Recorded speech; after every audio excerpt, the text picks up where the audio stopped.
And we are rolling, dude. Fucking shit. Hello, guys. My name is Vic. I'm in a band called Communal Walker, and this is my video about my rig. This is the second time I'm recording this because the first time it was just all over the place. I wasn't prepared. You know, I didn't have any type of notes or anything. I was just kind of speaking off of the hip. I had no idea what I was doing. I still have no idea what I'm doing, but this time I'm a little bit more prepared. I'm not shooting straight from the hip as much as I was last time. I just deleted the whole video of me talking, that portion. This time I'm definitely a little bit more prepared. Like I said, my name is Vic. I'm the guitarist of Communal Walker, studio musician, producer, solo project managing right now. I'm managing my own solo project. For context, this is the kind of music that I play. It sounds a little bit like this. Communal Walker, the name of the band that I'm in, is a little bit more 90s, and it sounds like this. That's just to prepare you for like the gear and the stuff that I have. Let's begin the video. Number one is my guitar. Functionally, the only guitar that I have right now is a 2019 Gibson Les Paul Tribute. I've been playing it for since 2019. I was gonna say 10 years, but nah. I got this around 2019. It's 2025 now, so 4 years now. Then it's been beaten to shit. I haven't done any mods to it at all. Only thing I did was remove the pickup cover, like dropped it so the tuning peg is a little bit crooked like this. Dings and scratches, all natural, bro. I'm playing this like it owes me money because it cost $1,200. Oh yeah, I removed the pickup cover just because it was microphonic. Obviously I did it to look cool because my favorite guitar player, one of them at least, Jimmy Page, did that shit all the time. Like the uncovered look is real sexy and I like that. So there's like one functional reason and another like more visual reason, I guess, for lack of a better term. I have other guitars, but I'm thinking about making a super strat, a very specific super strat, and get an ESP Eclipse and mod it with some DiMarzios. That would sound epic. I want an Eclipse. I have an Epiphone right now, Les Paul custom. I don't play it often because like I really want an Eclipse now. Like that guitar is more me, I feel. The music I've been playing recently, that's definitely more me. So the first connection between the pedal board and the guitar I use right now, the Guitaria wireless system. It's a $40 piece of shit from Amazon. A lot of dropouts. Truly wouldn't recommend it. Like the only reason I bought it for gigging out specifically is because like I knew I wasn't gonna move that much, and I don't want to like kick my cable off of my guitar. Even if you do like the take the wire and like or loop it under your strap and then actually connect it, like I could do that. It's just that I want to move around and actually like do 360s and shit like that, turn around, see my drummer, turn back around, do a full 360, see the crowd, go into the crowd a little bit but not too far, because like this thing has like a functional like usage distance of like 17 inches, bro. It's not great. Yeah, multiple dropouts at minimum 3 feet away. It's not great. Even the smallest, thinnest piece of fabric and that thing is dropping out like crazy, and I don't even do anything, you know, like just as an example. Now imagine like facing away from your pedal board, going up past it, and that signal passing through your gut. Yeah, no, you're not getting signal. And the only way to like functionally use it is to like play in front of your pedal board and don't move. You're still gonna get dropouts because like 2.4 gigahertz is super crowded frequency. That's why I'm looking to get another one and pull a Scott Ewell from like, you know, that Amazon reviewer, which I personally love his channel. What I want to do is like I have some units that I want to make dedicated videos about. They're also in the 2.4 gigahertz range, and like a lot of like high-end gear like GLX 16, for example, that my band leader uses, is like really high-end. It's really good, but it probably suffers the same issue because although it has scanning, it's still in a crowded airspace. Basically, I'm gonna see like what's the cheapest units that I can get that can do that and like it's still like affordable. I mean, like $500 is a lot to ask for. It is a lot of money. Like I don't do this as a hobby. Like I want to make this my career. $500 is still a lot, and that guitar is, you know, double that, but you get like the functionality of like a single unit. It's a lot. So that's why I'm like, I want to make a dedicated video about like the Amazon unit, take it to like 2 gigs and see how it feels, see how it performs, see if there's any like major dropouts worse than a $40 unit. But let's see, you know what I'm saying? The first thing that receives my signal is the Outlaw Effects Boilermaker Boost. I will say, this isn't your Amazon, I'm gonna get this shit from my son who's been playing guitar for like 2 days and he's like 14 and he's listening to Green Day, you know, just trying to like figure out the power chords. Like, no, this is like a pretty good pedal. Would I say the company is like reputable? I would say they're reputable because the fact that they got a review done by Andy Martin, you know, the Andy Demos guy from Reverb and like that other YouTube channel, they got a dedicated video by him. It sounds amazing.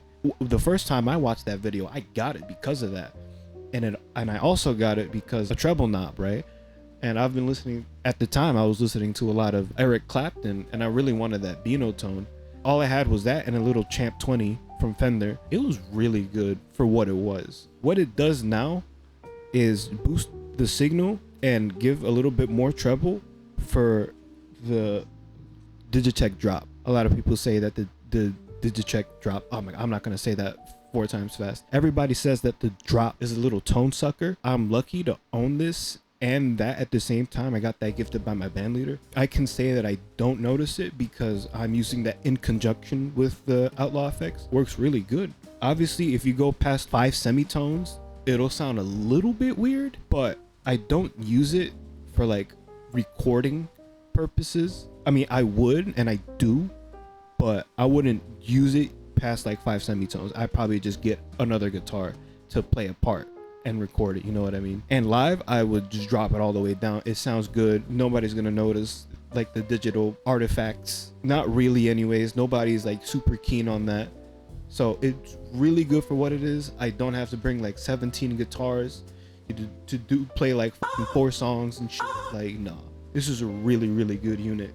I could say getting it used is a little bit difficult. The cheapest one I could find this unit for is like $200. I don't know how much it is new right now if it sells. I'll probably put like something on the corner of the video, but nothing can really come close to what it does for cheaper. Like, it's really, really, really difficult to find a cheaper unit that does this. And I was looking before my band leader gifted it to me. I was really looking hard. I don't know if the GT1000 can do it. I probably wouldn't trust it to do it in conjunction with every other effect that's going on. It's not that many effects anyways, but still. Next up in the chain, MXR Smart Gate Plus. It's good for high gain stuff, period. It has a lot of controllability, but for me personally, I just set and forget it. It has like a lot of settings. A lot of settings is basically 2 knobs. I personally don't find it super clampy. I don't have a like even a moderate setting. I don't use the unit past 10 o'clock, like whatsoever. Even 10 o'clock, like on the dial is like pushing it. That's very, very clampy for what it is, because I play like very dynamically in Camino Walker. So like it's really good at the lowest settings for most players, I think. One thing about me as a player, I don't use my neck pickup like most people. My neck pickup on all of my guitars is a dedicated clean channel. Like clean channel, not I roll my volume back and like I play clean stuff. No, my neck pickup is the clean channel, period. Everything is on full tilt between 1 and 2. One is just clean and the other is dirty. Obviously I can roll my bridge back and it sounds cool too. I don't do it often just because like I don't like doing that often. Even when rolling it back and like through the noise gate, not clampy, and I play really, really, really soft, and like it's really good. Now it goes to my channel 2, like my official channel 2 for every single like input of any audio equipment that I would have to use in any live scenario, in any scenario, through fucking hi-fi speakers even. This is my channel 2, my main drive, my main tone, the Wampler Phenom. When you talk about fucking controls, mid control. You know how many pedals have mid controls? A few, but still, my point still stands.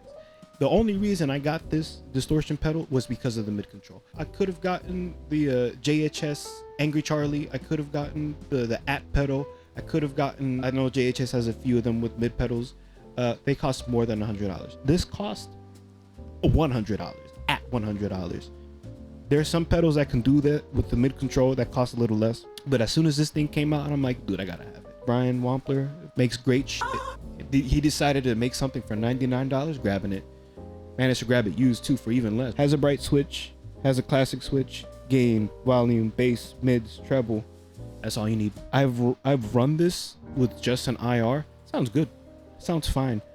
Not ideal for most situations, but like if you were in like a practice situation, you literally only had one pedal for like most of your distortion and clean and preamp, just get this and do what I do and just like dedicate your neck pickup to clean tones. Obviously, you know, you're very limited in that case.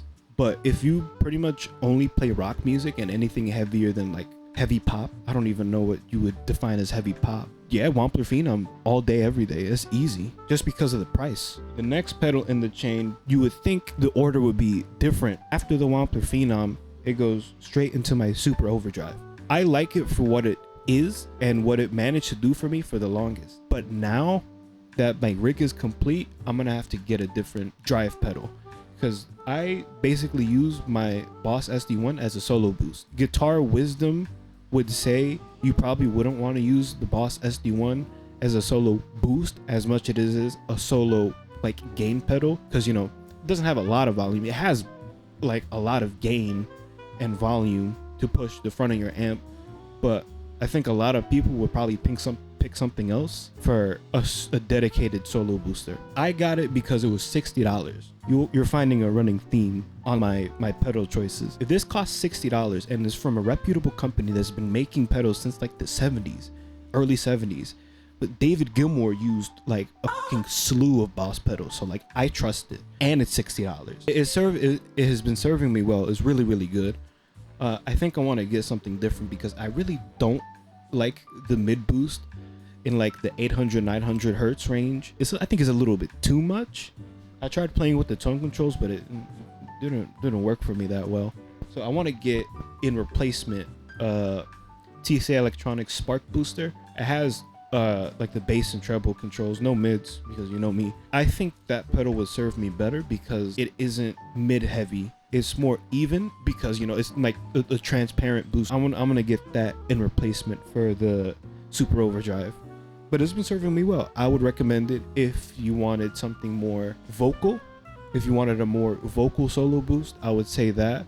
If you listen to a lot of punk, that's an easy choice for punk music to boost for solos. It happens in punk, believe me. Yeah, that's an easy recommendation, especially for the price. Also, one thing about the Super Overdrive, I don't know how many decibels that has specifically in the output. Probably not 20 that the TC Electronics can do. That's why I want to get it. I want to like almost damage the front of my amplifier with just volume. For the modulation that goes into the front of my amp, it would be the MXR Phase 90. A lot of my favorite artists use this pedal, from David Gilmour, Robin Trower. The biggest one is Robin Trower, Jimi Hendrix, which I think you probably do in the order of Jimi Hendrix, then Robin Trower. This lives in front of my amplifier. I like it with distortion. I like having my modulated tone, specifically this modulation, in front of amplifiers. It sounds amazing. It sounds 60s. It sounds very retro, but for the music that I'm doing, it's just like this interesting vibe. I like it. Hopefully this music gets released. I'm waiting for my drummer to buy a snare. You're gonna hear my solo project. It's called Ganglia. I'll advertise it now. Links in the description. Just to follow the Instagram and the Spotify. Actually, I have to make a Spotify. But yeah, it's gonna be super cool. And guess how much it is? Like $70. Again, under $100 for one of the best modulations that I own. And now for the modulation that goes into the effects loop is the EHX Neoclone, or Electro Harmonics. I like to shorten the name EHX. This is just the 90s. It works out for me because I'm in kind of a 90s inspired post-grunge band, and then my solo projects is definitely more nu metal. But I didn't get it because it was 90s inspired. I got it because it is functional. If you max out the rate at its deep switch, I guess you would call it, it is a deep switch. If you push the deep switch in and max out the rate, it is basically a Leslie. It does the Leslie thing really good. I think a lot of guitar players that are into the Leslie sound would say it isn't a Leslie. Leslie enough. $90, Leslie enough. It isn't the small clone that a lot of guitar players know is like the tone for 90s chorus, like U2, Nirvana, Smashing Pumpkins, Machine Head, even like for the me stuff is just good enough. Like that's the thing about me. If it sounds good, it sounds good. We're gonna get to this amp. Now to the heart of the rig, the Boss GT1000. I was fighting tooth and nail to get this unit specifically. Do you know how hard it is to find this unit? I live in New Jersey. You think it's just easy to find. This thing, can't find it. I had to go through a friend who works in a music shop in order to get this. It's fucking impossible. Guitar Center has none used in the world. Globally, there is no. Is Guitar Center global, even a global operation? I think so. Zero on planet Earth used. Fighting tooth and nail to get this fucking thing. But I got it. And I'm gonna say it's worth it. I will say it's worth it because I spent too much time. The money wasn't an issue. It's the time to get this fucking thing. Money is an issue, trust me. That's also the reason I got this unit. But the time, the sacrifice of a few days.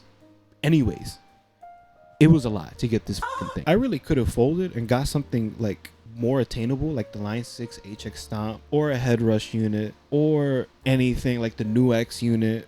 What they didn't have that this has, the company behind it. I didn't go with the Headrush just because like that company is a little iffy. I heard some people had like issues with their units, like the touchscreen wasn't working, like it was crashing a lot, like that, you know, and like the customer service isn't there. I mean, this is reviews of other people. I'm not super sure of how real those complaints are, but I was just like, you know what? I'm gonna just go with what I know. I've been rocking with Boss for like 10 years now. Actually, that's not true. Like maybe 5 years, because I got this like in 2018. This Boss GT 1000, or in 2020. My sense of time is fucked up. It is basically a full-fledged GT 1000 in like 6x9x3 or whatever. It's like really small unit. The processing power is insane. I don't think that's too much of a concern for most people. I don't think people are just like going crazy over like how many shark chips there are in a processing unit like a quad Cortex. I don't think people care that much about it. It just needs to sound good for me, and it sounds good. Quad Cortex sounds good. That's $1,600. I care about the value of the dollar when it comes to like buying gear. Like I make sure I stretch that shit as far as possible. I will say I could probably make a dedicated video about this. The pros is it's a Boss unit, very functional for what it is. That kind of goes into the cons. There's no scene switching, which for, I think, players like me don't give a fuck about that. But you only have one reverb block. That's kind of pushing it a little bit. I want like long reverbs for more like intro styles and like some U2 songs. Well, we don't play U2 live in Camino Walker, we don't. But like some Foo Fighters songs like Walk have like that beautiful reverb.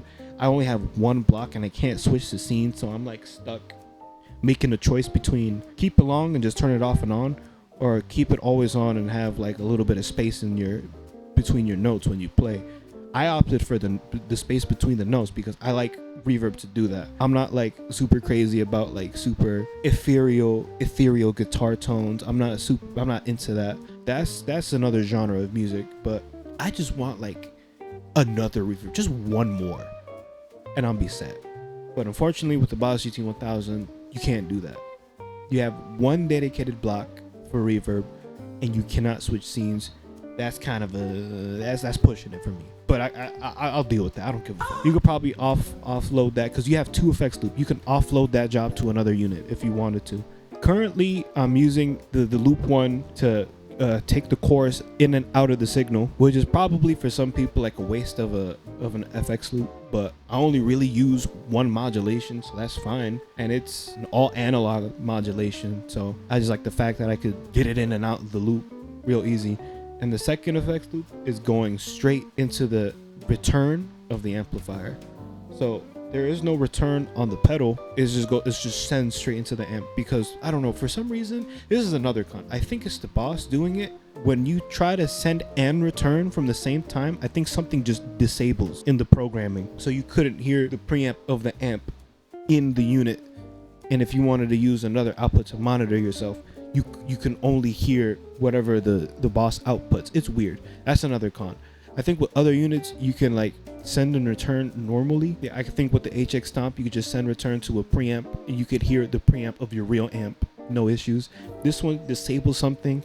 I always thought it was a Marshall because, you know, when Marshall designed this amplifier, you have to have something plugged into the foot switch in order for the effects loop to work. But I don't think that's the issue. because it also disables the gain pot when you pull it out.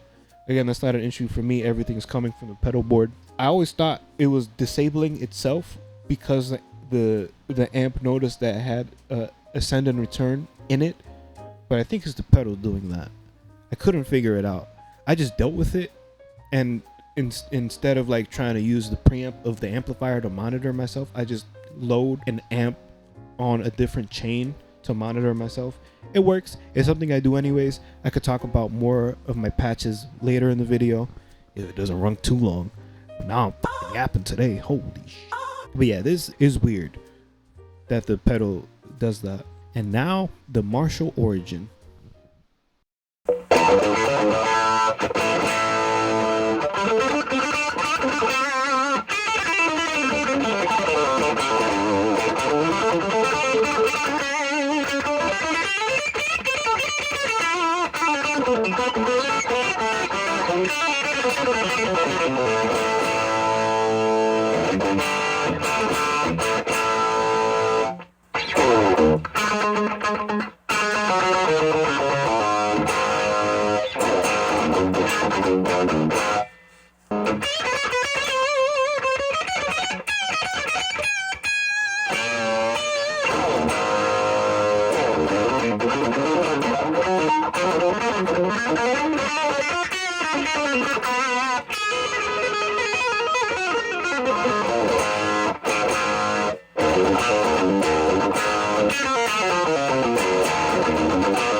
I genuinely wonder what people hear when people say that this doesn't sound like a Marshall, or people say that it doesn't sound like your typical Marshall. It has, like, people say, oh, it has Marshall on the logo, like it has the Marshall logo on the amp, but it doesn't really sound like a Marshall. What the f is a Marshall? It has EL34s, 4 of them is in there.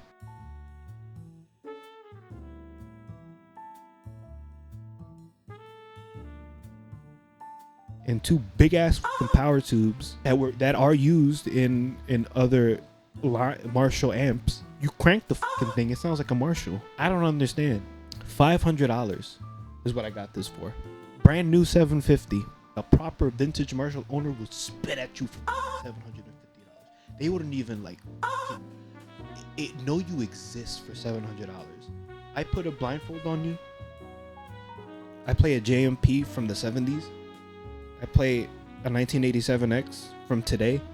I play this thing, guarantee I could probably make them sound identical to each other, which people have already done on YouTube. I don't have to like do it. I kind of want to do it.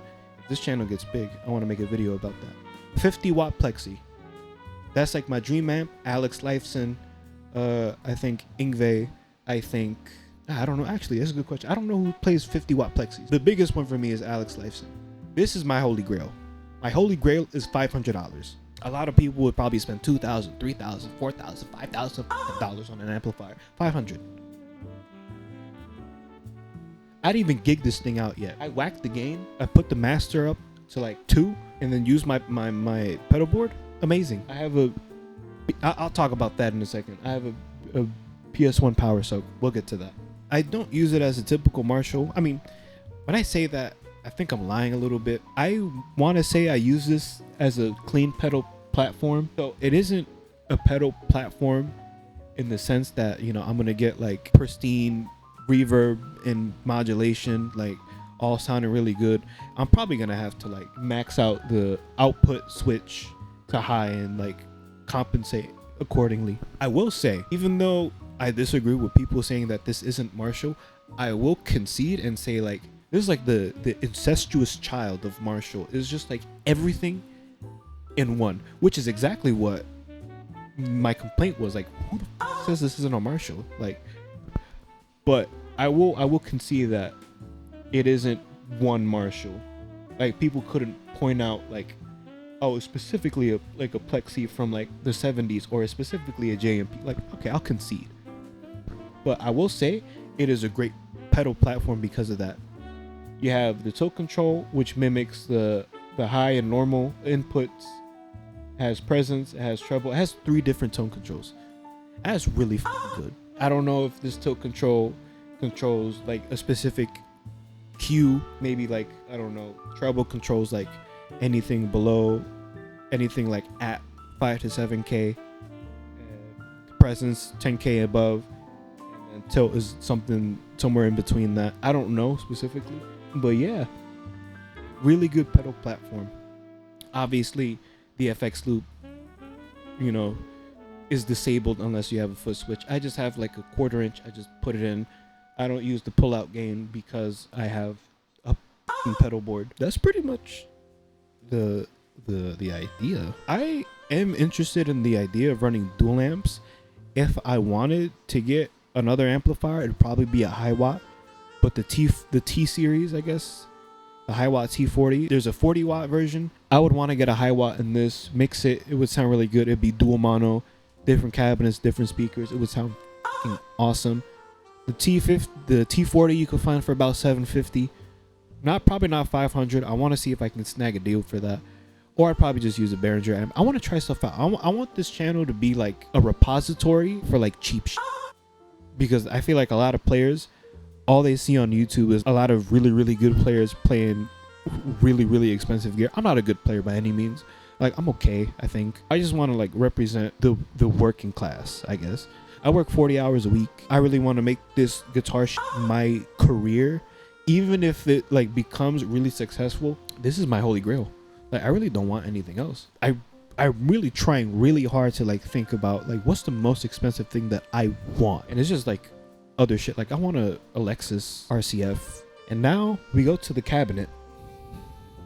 This is not a cabinet. This is an amplifier. I have 3 amplifiers. I have not turned this on for 2 years. Something might blow up if I try to turn it on. I'm basically using this amplifier's speakers. It's an Epiphone Blues Custom. Sounds really good when I was using it. 70 pounds. I'm never gonna take this out of this house. I'm gonna replace this with an actual cabinet. It's too heavy. Sounds good. Too heavy. It has Eminence Lady Lux 75 watt speakers, 12 inches. Really good speakers. One of them can handle this at full tilt, I think. I think this is actually 150 RMS. I have to check. I got this at the time. I originally was going to get the Marshall over this, but when I was like 20, 19, 18, I was like, you know what? I need to work out, dude. I'm going to just get the Epiphone and just bring it out to gigs and like carry the 70-pound amplifier everywhere, play all these gigs. No, I'm a fucking idiot. I'm getting a real cabinet. I'm not throwing this away. I'm keeping the speakers, keeping the tubes, making sure that they're balanced. I'll be throwing them in there if these tubes go bad because I want to gig this out. Obviously, for backup, I have this, which sounds really good live. Now it's kind of like my dedicated practice amp. $300, by the way. $500. When I got this, it was used because Epiphone doesn't make these anymore. Like brand new. $400. You see your running thing. I don't really buy anything over $1,000 except the guitar. I think that's where my priority is. Guitar, audio equipment, or like guitar, amp, pedals, speaker. Because I got the amp first. So yeah. That's what I'm going for right now. I try to see if Eminence make a similar speaker to the Lady Lux. They do not. As far as my research goes.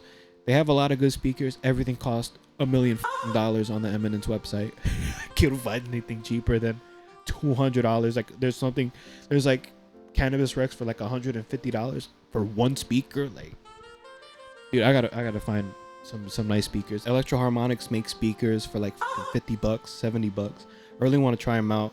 A lot of people say they sound like V30s, like the 12-watt speaker that goes into one of their amp and cab situations.